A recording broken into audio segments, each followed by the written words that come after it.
Hello viewers, welcome back to Mahi's green bites YouTube channel. So ಇವತ್ತಿನ ವಿಡಿಯೋದಲ್ಲಿ ನಾನು ಮನೆಯಲ್ಲೇ ಯಾವ ರೀತಿ ಮೆಂತ್ಯ ಸೊಪ್ಪು ಬೆಳಿಬಹುದು ಅನ್ನೋ ವಿಚಾರನ ನಿಮ್ ಜೊತೆ ಶೇರ್ ಮಾಡ್ತಾ ಇದ್ದೀನಿ. ಯಾಕಂತಂದ್ರೆ ನನ್ನ ಇಂದಿನ ವಿಡಿಯೋಗಳಲ್ಲೂ ಕೂಡ ನಾನು ಸಾಕಷ್ಟು ಸೊಪ್ಪು ಬೆಳೆಯೋದ್ರ ಕುರಿತಾಗಿ ಮಾಹಿತಿಯನ್ನ ನೀಡಿದ್ದೀನಿ. ಸೊ ಸೊಪ್ಪಿನ ಬೆಳವಣಿಗೆ ತುಂಬಾ ಚೆನ್ನಾಗಿ ಬಂದಿರೋದು.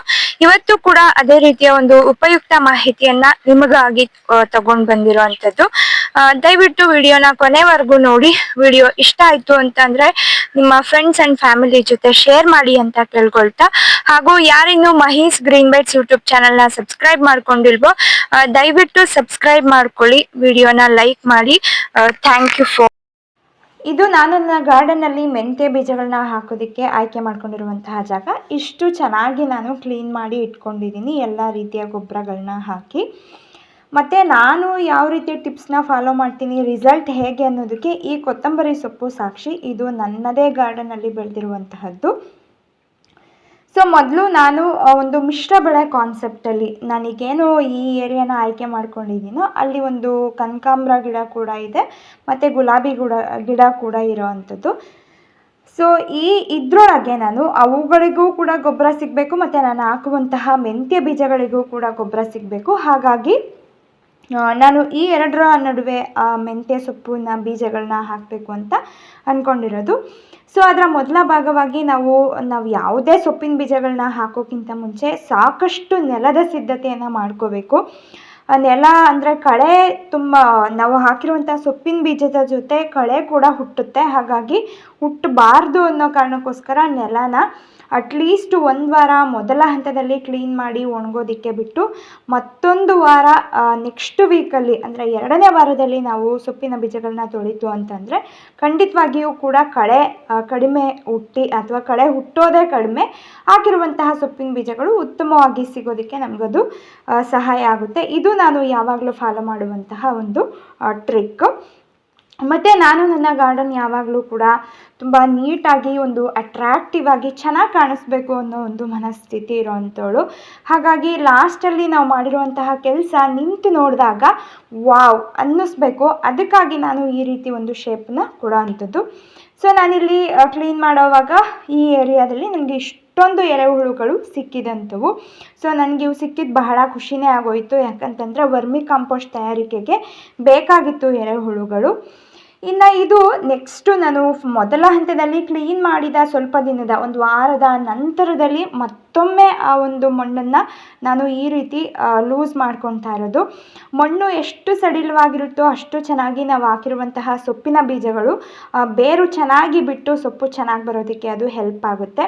ಸೊ ಬೆಸ್ಟ್ ಎಕ್ಸಾಂಪಲ್ ಅಂತಂದರೆ ನಾನು ಕೊತ್ತಂಬರಿ ಸೊಪ್ಪು ನಿಮಗೆ ಫಸ್ಟು ಸ್ಲೈಡಲ್ಲಿ ತೋರಿಸಿದ್ನಲ್ಲ, ಅದೇ ರೀತಿ ಈ ರೀತಿ ಸಾಕಷ್ಟು ಸಲ ನಾವು ಮಣ್ಣನ್ನು ಹದಗೊಳಿಸಿ ನಾವು ಮಣ್ಣಿಗೆ ಸೊಪ್ಪಿನ ಬೀಜಗಳನ್ನ ಹಾಕೋದ್ರಿಂದ ಖಂಡಿತವಾಗಿಯೂ ಅದು ಚೆನ್ನಾಗಿ ಬರುತ್ತೆ. ಮತ್ತು ನನ್ನ ಗಾರ್ಡನಲ್ಲಿ ಎರೆಹುಳುಗಳು ಸಿಗ್ತಾನೆ ಇರುತ್ತೆ. ನಾನು ಯಾವಾಗೆಲ್ಲ ಕೆಲಸ ಮಾಡ್ತಿದ್ರು ಕೂಡ ಅಷ್ಟಕ್ಕೆ ಎರೆಹುಳುಗಳು ಇತ್ತು ಅಂತಂದರೆ ಆ ಮಣ್ಣು ತುಂಬ ಫಲವತ್ತತೆಯಿಂದ ಇದೆ ಅಂತ. ಹಾಗಾಗಿ ನನಗಂತೂ ಭಾಳ ಖುಷಿ. ಅವು ಎರೆಹುಳುಗಳಿಗೂ ಕೂಡ ತೊಂದರೆ ಆಗದೆ ರೀತಿ ಮ್ಯಾಕ್ಸಿಮಮ್ ನಾನು ಒಂದು ಏನು ನ್ಯಾಚುರಲ್ ಗೊಬ್ಬರ, ಹಸು ಸಗಣಿ ಗೊಬ್ಬರ ಇದನ್ನೇ ಬಳಸ್ಕೊಂಡು ನಾನು ಬೆಳಿಬೇಕು ಪ್ರತಿಯೊಂದನ್ನು ಕೂಡ ಅಂತ ಹೇಳಿ ಇಷ್ಟಪಡ್ತೀನಿ. ಸೊ ಫೈನಲಿ ಇಷ್ಟು ಚೆನ್ನಾಗಿ ನಾನು ಸೊಪ್ಪನ್ನು ಹಾಕೋದಕ್ಕೆ ಮಣ್ಣನ್ನು ಸಾಕಷ್ಟು ಸಲ ಮಣ್ಣನ್ನು ಸಡಿಲಗೊಳಿಸ್ಕೊಂಡು ಹದ ಮಾಡಿ ಇಟ್ಕೊಂಡಿದ್ದೀನಿ.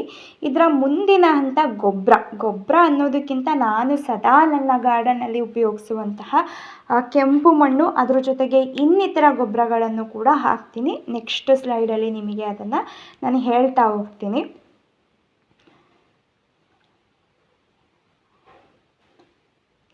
ಸೊ ನಾನು ಯಾಕೆ ಕೆಂಪು ಮಣ್ಣು ಹಾಕ್ತೀನಿ ಅಂತಂದರೆ ಅದರಲ್ಲಿ ಐರನ್ ರಿಚ್ ಕಂಟೆಂಟ್ಸ್ ಜಾಸ್ತಿ ಇರೋದ್ರಿಂದ.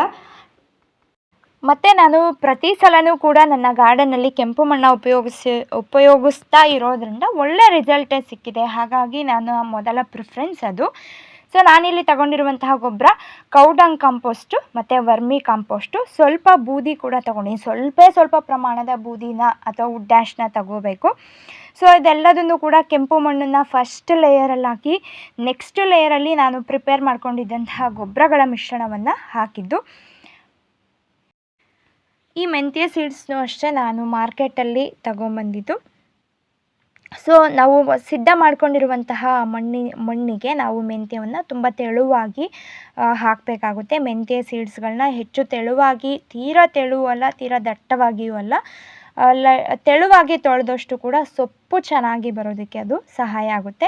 ಮೆಂತ್ಯ ಸೊಪ್ಪುಗಳನ್ನೆಲ್ಲ ಮೆಂತ್ಯ ಸೀಡ್ಸ್ಗಳನ್ನೆಲ್ಲವನ್ನು ಹಾಕಿದಾದಮೇಲೆ ಈ ರೀತಿ ಆ ಮಣ್ಣಿನ ಮೇಲ್ಪದರವನ್ನು ಒಂಚೂರು ತೆಳುವಾಗಿ ಈ ರೀತಿ ಮಾಡೋದ್ರಿಂದ ಆ ಮೆಂತ್ಯ ಸೀಡ್ಸ್ಗಳು ಮಣ್ಣೊಳಗಡೆ ಹೋಗಿ ಬೇರು ಬೇಗ ಬಿಟ್ಟು ಸೊಪ್ಪು ಬೇಗ ಬರೋದಕ್ಕೆ ಅದು ಸಹಾಯ ಆಗುತ್ತೆ. ಪ್ರತಿ ಸಲವೂ ಕೂಡ ನಾನು ಸೊಪ್ಪು ಬೆಳೆಯುವಾಗ ಇದೇ ರೀತಿಯ ಒಂದು ಹಂತಗಳನ್ನ ಫಾಲೋ ಮಾಡೋದು. ನೀವು ಯಾವ ರೀತಿಯ ಹಂತಗಳನ್ನ ಫಾಲೋ ಮಾಡ್ತೀರಾ, ಅಥವಾ ನಾನು ಮಾಡಿರೋದ್ರಲ್ಲಿ ನಿಮ್ಗೇನಾದರೂ ಸಜೆಷನ್ಸ್ ಕೊಡಬೇಕು ಅಂತ ಇದ್ದರೆ ದಯವಿಟ್ಟು ಸಜೆಷನ್ ಕೊಡಿ. ವಿಡಿಯೋ ಇಷ್ಟ ಆಗಿತ್ತು ಅಂತ ಅಂದರೆ ನಮ್ಮ ಚಾನಲ್ ಮಹೀಸ್ ಗ್ರೀನ್ ಬೈಟ್ಸ್ ಯೂಟ್ಯೂಬ್ ಚಾನಲ್ಗೆ ಸಬ್ಸ್ಕ್ರೈಬ್ ಮಾಡ್ಕೊಳ್ಳಿ. ವಿಡಿಯೋನ ಲೈಕ್ ಮಾಡಿ, ಶೇರ್ ಮಾಡಿ, ಹಾಗೂ ಸದಾ ನೋಟಿಫೈ ಆಗಿರಿ ಅಂತ ಹೇಳ್ತಾ ಥ್ಯಾಂಕ್ ಯು ಫಾರ್ ವಾಚಿಂಗ್.